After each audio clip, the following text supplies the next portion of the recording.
Hey guys, welcome back. Hope आप सभी अच्छे हों।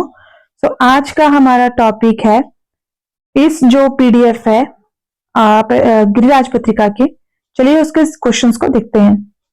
आपदा प्रबंधन व राहत योजनाएं। क्वेश्चन नंबर 1 है, वर्ष 2023 में हिमाचल प्रदेश में कितने आपदा प्रभावित परिवारों को सहायता दी गई थी? जिसका आंसर है 28,311 परिवारों को। पूरी तरह क्षतिग्रस्त मकानों के लिए कितना मुआवजा दिया गया था? 7 लाख रुपए का दिया गया था। आंशिक रूप से जो घर खराब हुए थे उनको 1 लाख रुपया दिया गया था। आगे है, राहत राशि वितरण का माध्यम क्या था? प्रत्यक्ष लाभ हस्तांतरण बीपीटी। मंडी जिले में कितने थे? 4,914 लाभार्थी थे। मंडी जिले में आपदा न्यूनीकरण परियोजनाओं की लागत क्या थी? 72 करोड़ रुपए।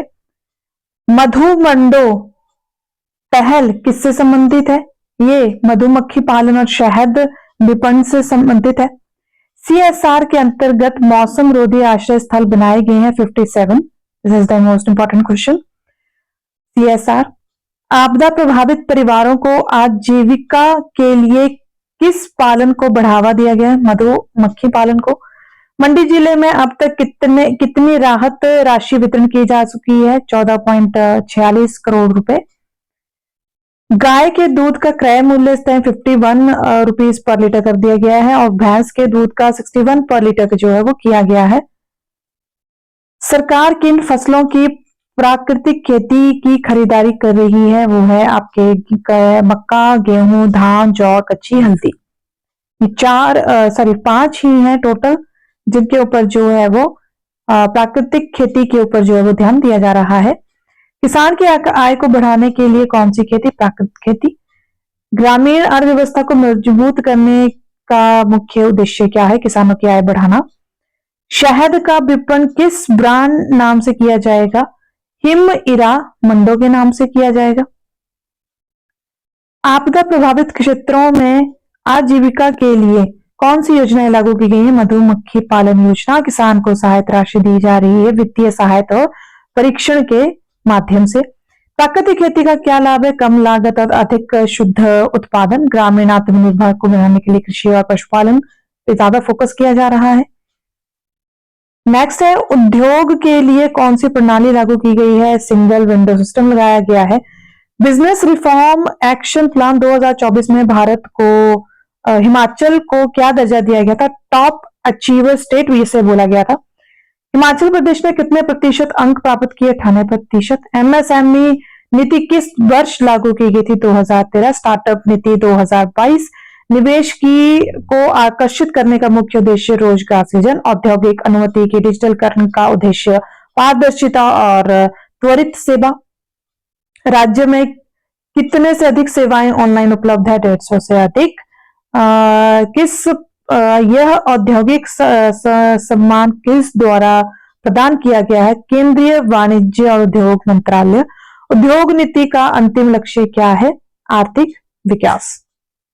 शिक्षा और कौशल के माध्यम से देखते हैं। आयुर्वेद अस्पतालों में पंचकर्मा तकनीक कोर्स शुरू किया गया है। 12 हॉस्पिटल्स में इसको स्टार्ट कर दिया गया है। पंचकर्मा तकनीक जो है वो कितनी सीटें हैं? 252 सीटें हैं।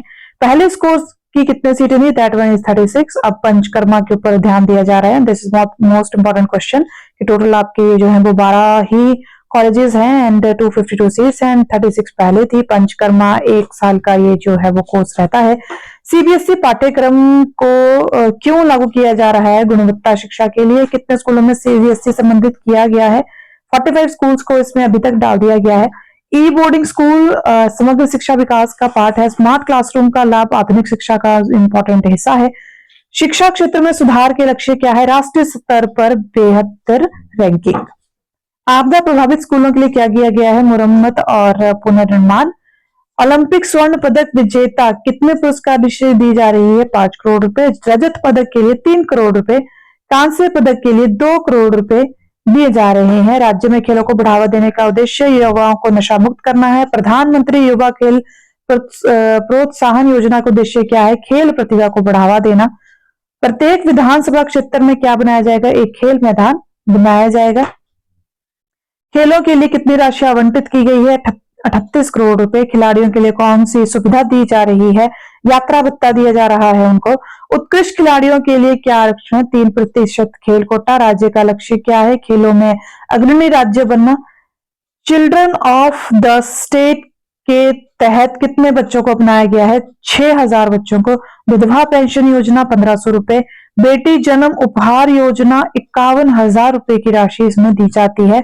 मातृत्व लाभ योजना कितनी राशि मिलती है? 25,000। शिक्षा सहायता प्रथम कक्षा में PhD तक कितनी है? 8400 से लेके 1.20 लाख तक। श्रमिक कल्याण बोर्ड किसके लिए कार्य करता है? पंजीकृत श्रमिकों के लिए। श्रमिकों को पेंशन किस उम्र तक मिलनी चाहिए? 60 साल के बाद जो है वो उनको पेंशन मिलना स्टार्ट हो जाएगी। दुर्घटना में मृत्यु की सहायता 2 से 4 लाख।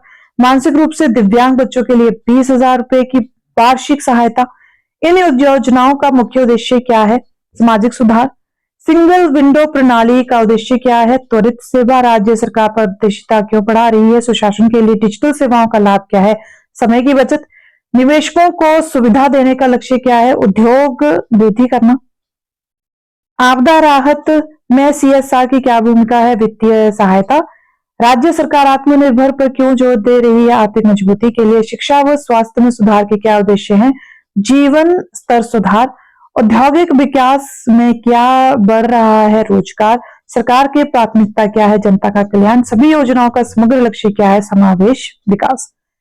तो ये कुछ इंपॉर्टेंट क्वेश्चन थे इस PDF से। अगर आपको ये समझ आया हो तो काइंडली लाइक शेयर सब्सक्राइब करें। Thank you so much. Have a great time.